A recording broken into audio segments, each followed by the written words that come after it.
Good morning, guys. It's been a little while with spring break, having just finished up, and I wanted to start our time back with a new lesson, a lesson on simplifying cube roots. Now, this is very similar to what we did just prior to spring break on just simplifying radicals, but there's some unique things a little bit different when simplifying cube roots, and so I thought we'd start getting us ramped back up to our algebra instruction with this lesson. I think it fits in really nicely as serving as kind of a refresher, but at the same time also sprinkling in a little bit of new stuff because we are introducing a little bit more work with cube roots. So I've got some notes for us today and then some examples, and we'll let you loose on an assignment as your first assignment back from spring break. So hope this video finds you doing well. Welcome back to school, and I'm ready to go. So here we go. All right, so in this lesson, we're going to be simplifying cube roots. This lesson actually looks a lot like the most recent lesson that I covered with you. So we're just going to start with some notes here. First off, the reminder, those three rules with radicals. First one, leave no perfect square factors, or leave no perfect factors, that being perfect squares with square roots or perfect cubes with cube roots, etc. in the radical. Okay, so we have to simplify, in other words, all radicals. And our way of doing this that I've taught you is this thing called Breen's Chapel. Okay, kind of my unique little technique to help you simplify radicals. So we're going to still do that even today, but we're going to have to talk about how do I do that with cube roots. Okay, leave no fraction in a radical. So if my final answer I think looks like this on the left, I have to rewrite it like this on the right. However, that's still not okay, because if you read this third rule, it says leave no radical in the denominator. And our solution for that is rationalizing the denominator. That's going to be my next lesson that I teach you, I believe, is on rationalizing the denominator. So we'll get to that part of how to do that. So sometimes when we have a fraction inside the radical, we will rewrite it like this, and then we'll go through the process of rationalizing the denominator. But that's really more for a later date. Today, a lot of the problems that you're going to see, just like on our last lesson, is you're going to have a radical divided by another radical, and we're actually going to use this rule to go this direction to the left. And then we have a fraction, a single fraction inside the radical that can often be reduced. And so we're going to look to reduce those again today. All right, so today, again, we're going to work on simplifying cube roots. That's the main difference of this lesson from the last one, simplifying cube roots, and then also fractions with cube roots in them. So we're going to look at how do I simplify things that are in this form, where this n value, this index as it's called, is a 3. Okay, so specifically simplifying cube roots. All right. I start by saying, hey, Breen's Chapel still works with simplifying cube roots. There's just one major change. Okay, remember in Breen's Chapel, with radical, or with square roots, I should say, we were always circling our couples. Here, we're no longer going to circle our couples. Now we're going to circle we'll call them 3 of a kinds. That's the most appropriate way of saying it. 3 of a kinds. Okay, so I didn't write this down in the notes, but this is kind of Breen's Chapel polygamy style. Not that I believe in polygamy. I'm a proud husband to one wife, and I believe that that's the best route out there. But we're going to be circling 3 of a kinds. Three numbers that are alike are going to leave as 1, as we'll talk here in a second. So again, review the key parts of Breen's Chapel. We build a factor tree for the number or expression that's in the radical. Again, that's just a definition of what is called the radicand. The radicand is the value inside the radical. So anytime you have a radical, what's inside here is called the radicand. Okay? So with simplifying cube roots using Breen's Chapel, we're going to circle our 3 of a kinds and box those that aren't 3 of a kinds. Okay? And that means also including couples. So we would call our lonelies, if you are used to me using that terminology, our lonelies are not going to be individual numbers this time. They could be even pairs of numbers. But 3 of a kinds are getting circled. They're the couples in this situation, or I shouldn't say couples, but they're the the three that are getting married, I guess, in my Breeze Chapel analogy. Okay, and then we're boxing those that aren't three of a kinds. The three of a kinds now are going to leave as one instead of couples leaving as one, and the lonely, or the non-three of a kinds, stay. Okay? Now, something also very important to note when dealing with odd roots, as we are now with cube roots, it's an odd root. Okay? Remember, it's okay to take an odd root of a negative number. We worked on this back when we were in class together face-to-face, where we could take, we talked about how even roots of positive numbers always have two solutions. Odd roots of a negative number has one solution, one real solution, that being a negative answer. And that's what we're getting at again here is with odd roots, it's okay to take an odd root of a negative number. We didn't do this with square roots because you can't take a square root of a negative number. There's no number times itself that makes a negative. However, with odd roots, this is okay because when doing this, when we're taking an odd root of a negative number, we are asking ourselves what times itself an odd number of times makes a negative. And the answer to this will always be a negative number. Now, why do I say all that? Well, let me just summarize it right here. Thus, in practice, when you see a negative inside of an odd root, we're just going to bring it outside.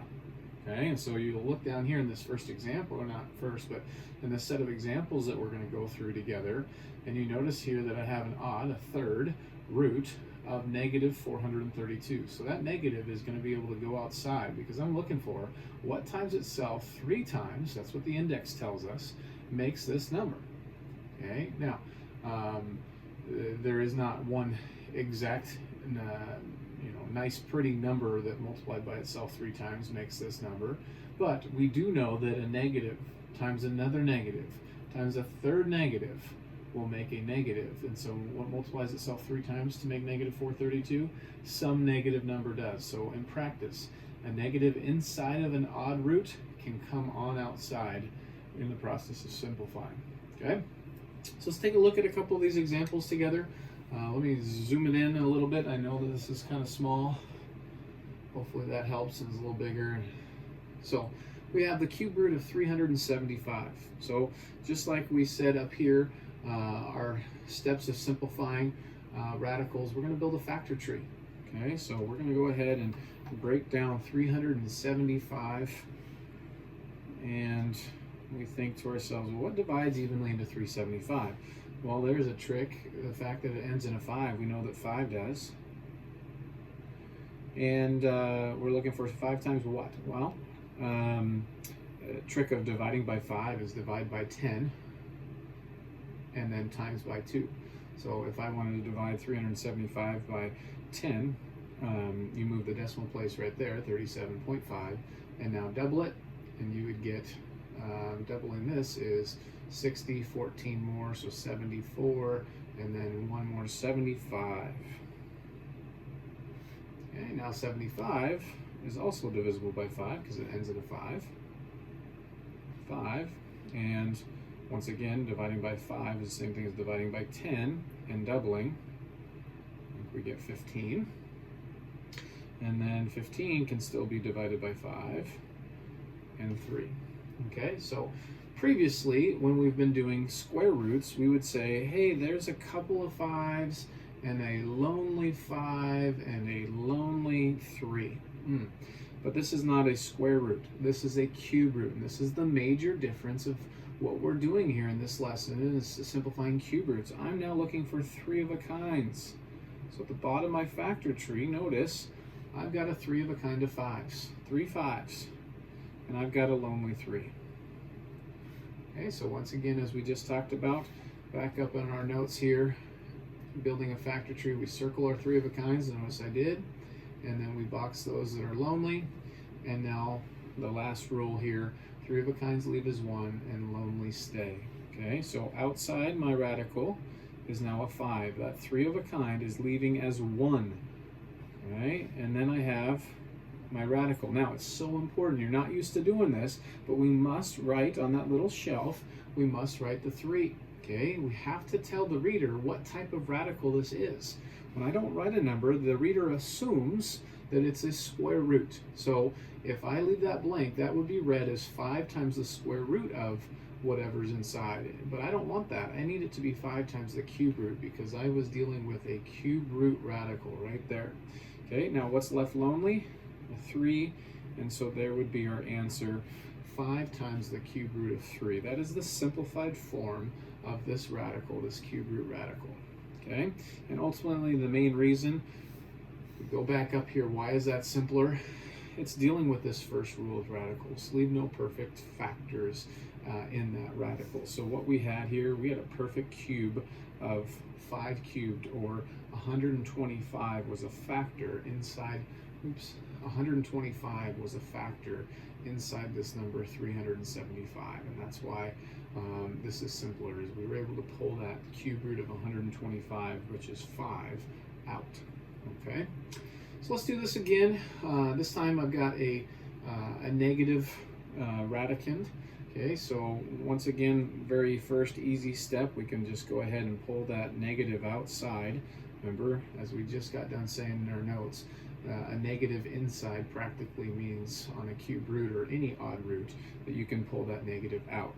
So I've got the negative cube root of now 432. Okay, so now this problem's not all that terribly different than the last one. So we go ahead and build our factor tree. Well, I know that it's divisible by 2, so here we go. 2, and cut this in half.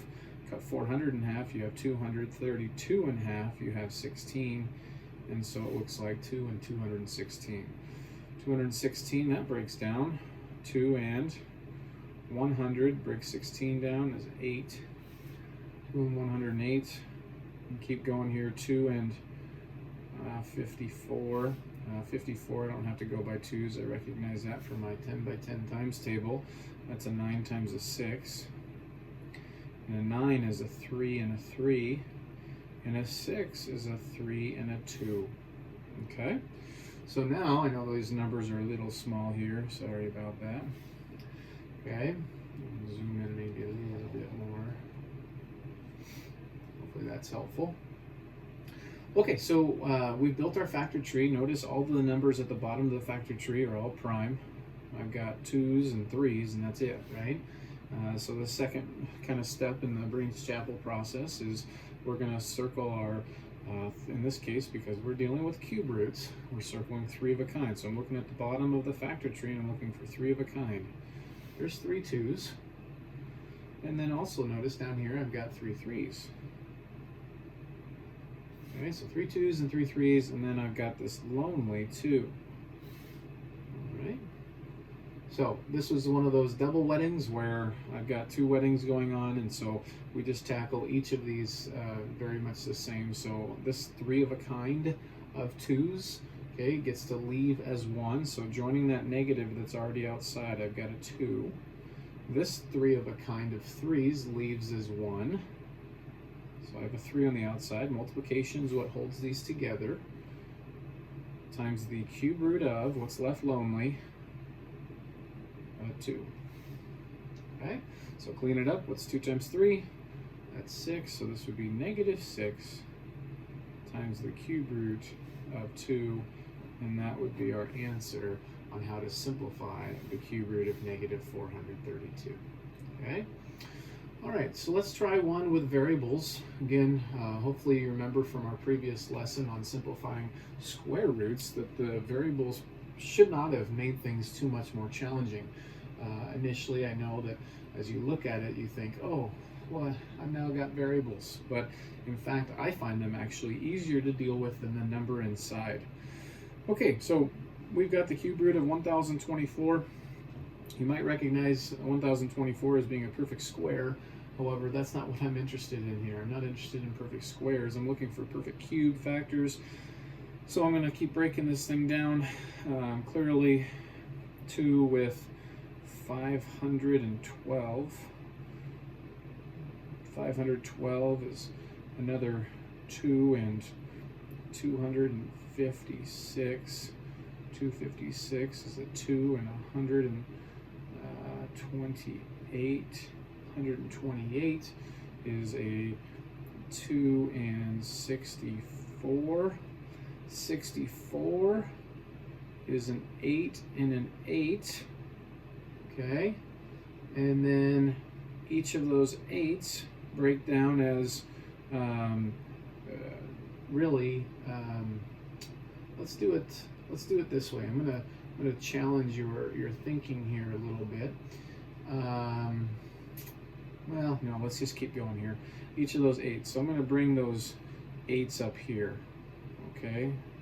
So with those two 8s, okay, each of those 8s is a 4 and a 2. And each of those 4s is a 2 and a 2. Okay. So if we look at the bottom of our factor tree here, this is a little tricky. Again, you got to imagine this stuff right here is what stems out of underneath that stuff. Okay. So at the bottom of my factor tree, I've got a 2. See that 2 right there? A 2, a 2. Well, there's 3 of a kind right there. Let's go ahead and circle those ones up. Again, I'm not circling this 512 because the 512 produced these. I'm only looking at numbers at the bottom of the factor tree that don't produce anything else. And then within these 8s, I've got a 2, 2, 2, 2, 2. Look at all these 2s. I know I circled that whole thing, and that could be confusing to you, but there is a couple of 2s, or not a couple, I'm used to saying that, 3 of a kind of 2s and another 3 of a kind of 2s. Now, if you're paying close attention, we have something lonely here. Okay, I'm not looking at these 4s because they produce those 2s. So everything underneath these 8s is all taken care of. But what you would have right here is a lonely 2. Okay? So in dealing with the numbers, it looks like I have one couple of 2s, another one 3 of a kind of 2s, another 3 of a kind of 2s, and another 3 of a kind of 2s. So that's a 2 times a 2 times a 2 on the outside. Okay. And now we need to deal with our variables. Okay, so again, what does u to the 4th mean? U to the 4th, I'll go ahead and build my factor tree up. U to the 4th means u times u times u times u, doesn't it? And again, because we're dealing with cube roots, we're looking for 3 of a kinds. That's a 3 of a kind, and that's a lonely. Okay, v to the 7th. Let's challenge your thinking this way. Is this the same as the following? V to the 2nd, v to the 2nd, v to the 2nd, v. Think about your properties of exponents. A power times a power times a power times a power, all with the same base. What do we do with the exponents? We add them. 2 plus 2 plus 2 plus 1 makes 7. Okay, well, in this situation, yes, I could break my v squareds down into v times v, but here is a 3 of a kind. 3 of a kind of v squareds, and here is a lonely v. Okay, so joining my 2's outside in terms of variables, looks like I have 1 3 of a kind of u's, so times by a u, 1 3 of a kind of v squareds. Okay, and now what's left lonely inside this cube root? So let's find all of those that we have boxed in this problem. Looks like I have a 2 that I boxed right there. Looks like I have a u, and looks like I have a v. So this should be 2u v inside. I'll rewrite this bigger here in a second. But we have 2 times 2 times 2, which makes 8 on the outside. A u v squared. Then my radical living on the shelf is a cube root. I can't emphasize this enough, that if you're writing a radical, with the exception of a square root, you must put the appropriate index on that little shelf of the radical. That tells us readers what type of radical this is. Okay, so we have 8uv squared, and what was inside? I think a 2uv. Okay, because this one had a lot going on, let me just double check. We had 1, 2, 2 2's, 3 2's go outside. I had a u go outside and a v squared go outside. Now my lonelies, I've got a 2, a u, and a v. So I think we did that correct. And so this would be our solution on how to simplify that radical. Okay? So hopefully you feel like, and after doing those 3 examples, that this was very, very similar to what we did in our previous lesson with simplifying square roots. The main difference being, again, we have a little 3 on this shelf. Okay, and when that little 3 is on that shelf, that tells us, no, I don't want couples. I want 3 of a kinds, and the 3 of a kinds are going to leave as 1, and any lonelies are going to stay. Okay, so if I had a problem where, oh, let's see here,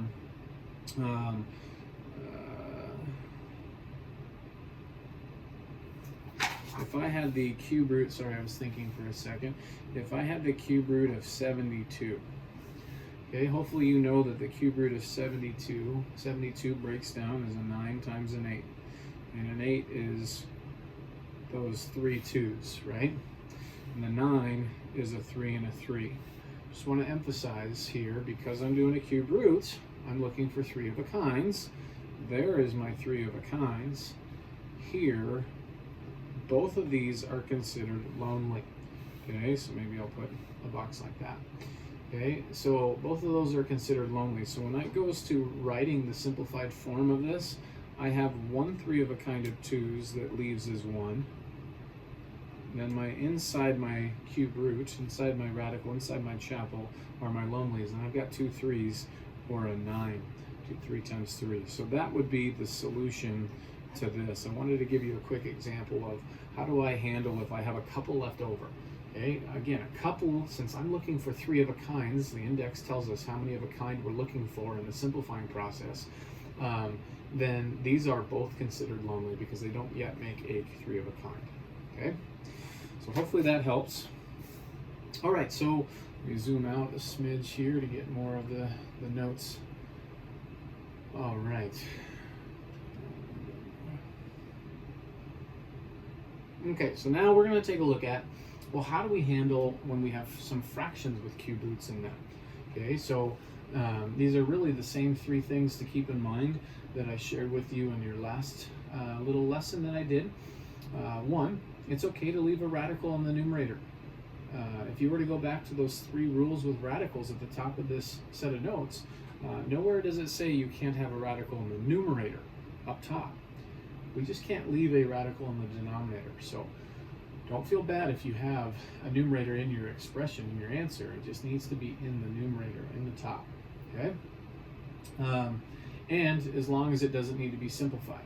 Okay? So if you do have a radical left over in your numerator, make sure that you double check it with Breen's Chapel, the process we just got done doing up here, okay, to make sure that it can't be simplified. Second, try. This is kind of a goal when you're dealing with these fractions and radicals. Try to get the denominator, in this case, since we're dealing with cube roots, to be a perfect cube. So by rewriting as a single fraction within 1 cube root and then reducing our fraction. Okay, so this is going to be the same process that we did in our last lesson. And then if both the numerator and denominator are cube roots of perfect cubes, just simplify both of them. All right? And then lastly here, an important note in a later lesson, I believe this will be my next lesson, we're going to look at another process called rationalizing the denominator that helps us remove the radical from the denominator when these 3 things don't seem to help. Okay, so you can get some problems where you have this stubborn little radical that's still in the denominator and we're really struggling to get it out. And in those situations, sometimes this process that I'm going to teach you next, in the next lesson that is, of rationalizing the denominator can help us. Okay? So, but for today's lesson, we don't need that process of rationalizing the denominator. We can just use basically this tip right here, this number 2, for the most part. Okay? So, let me zoom in again to look at these a little bit bigger. Alrighty. So here's our first example. The cube root of 2 divided by the cube root of 16. Okay? first off, one thing that might be helpful for you is to know a little bit of a list of perfect cubes. Okay, you probably have your perfect squares down pretty well, but perfect cubes, you have it up here. I'm going to use this spot that's a little bit wider. 1 is a perfect cube. 1 times itself 3 times makes 1. Okay, so 1. 2 times itself 3 times makes 8. 8 is your next smallest perfect cube. Okay, and beyond that, 3 times itself 3 times is 27. 4 times itself 3 times is 64. 5 times itself 3 times is 125. Okay, those are going to be your main perfect cubes that you need to be watching for. If you see those numbers inside of a radical, inside of a cube root, then that's really exciting for you, because those just simplify down. Cube root of this, 5, cube root of that, 4, cube root of that, 3, cube root of that, 2, cube root of that, 1. So those are our kind of our main ones that you're going to see a lot. Okay? All right, so as I look at this, first off, there's a couple rules that it violates. I have a radical in the denominator, as well as I have a radical in the denominator that could be simplified. Okay, so those are kind of the main rules that this violates. But what I would encourage you to do on almost all of these problems is to go ahead and rewrite this as one single radical. And that is, it has to be a cube root, since both of those were cube roots. Okay, and so we're going up here to this part of your notes right at the beginning today that says, if you have a fraction of 2 radicals that are the same radical, we can rewrite it going left as one single radical of the fraction inside. And the whole reason to do this is, hopefully from the start you foresee, hey, 2/16 reduces. So we're going to get it so that we see 2/16 as a fraction, and then we can reduce this. 2/16 is the same thing as, hopefully you're saying to yourself, that's 1/8, Mr. Green. So the cube root of 1/8, and now we're going back to this little rule here, and we're going to go to the right with it, and we're going to split this back up because we're really excited. I've got perfect cubes actually in both the numerator and denominator. So we're going to rewrite this as the cube root of 1 divide the cube root of 8. And what do we know the cube root of 1 is? Right? 1 over here was a perfect cube. Okay, and 8 is also a perfect cube. So cube root of 1 is 1. Cube root of 8 is 2. There's our answer, 1/2.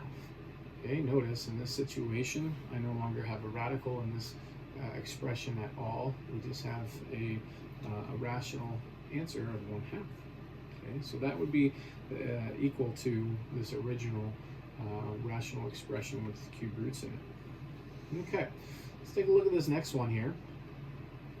The cube root of -24 divided by the cube root of 125. So when I look at a problem like this, a couple things come to my mind. One, I get really excited because this 125, remember, in us listing out some of our most basic perfect cubes, 125 is in that list.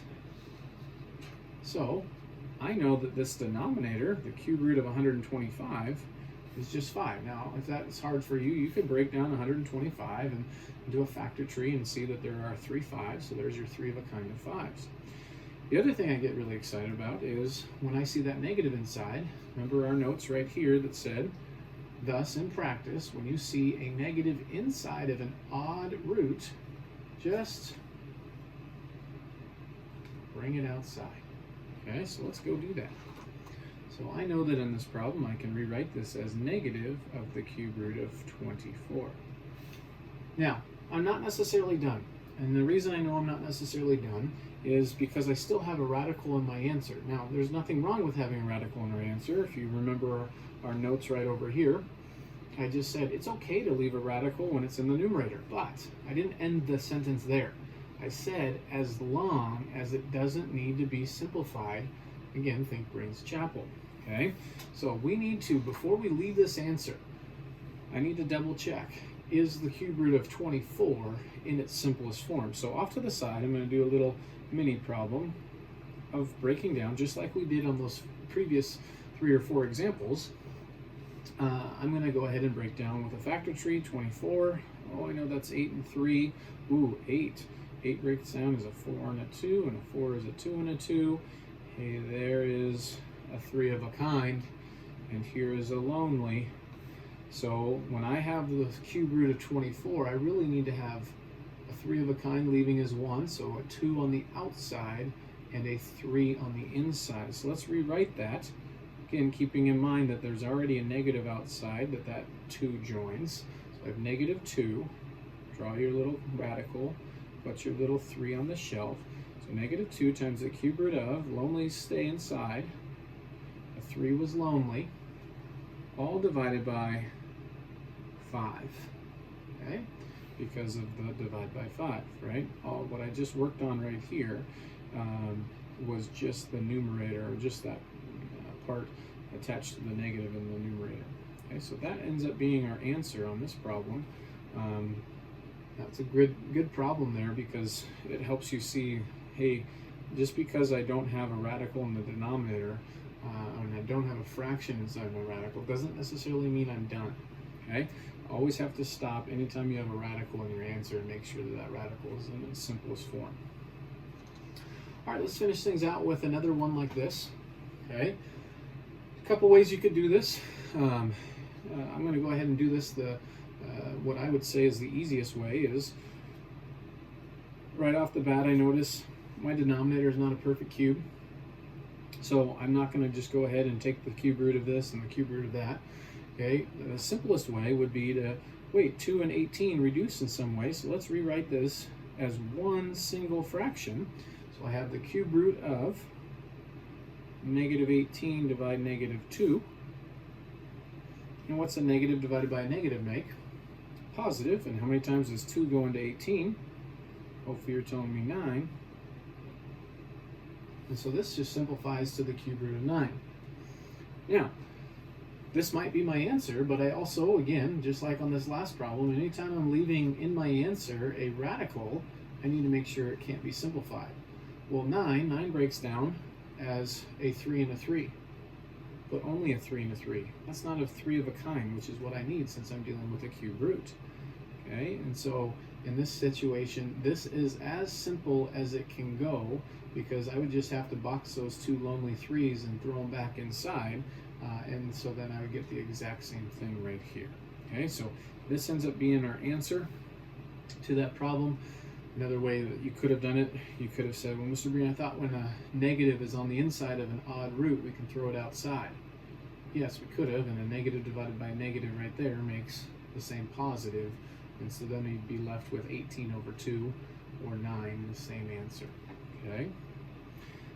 Another way that somebody could, yeah, I'm not even going to show that other way. Okay, there was another way that I could, but I'm not going to. I don't want to confuse you. All right, so hopefully this helps. You're going to have a worksheet similar to the worksheet I gave you last that goes over problems very, very similar to this. Okay, again, I hope this helps. As always, please don't hesitate to send me any questions that you have. I'm here to help. Welcome back from spring break again. Hope you're doing well. Stay safe and stay in touch. We'll talk to you later. Bye.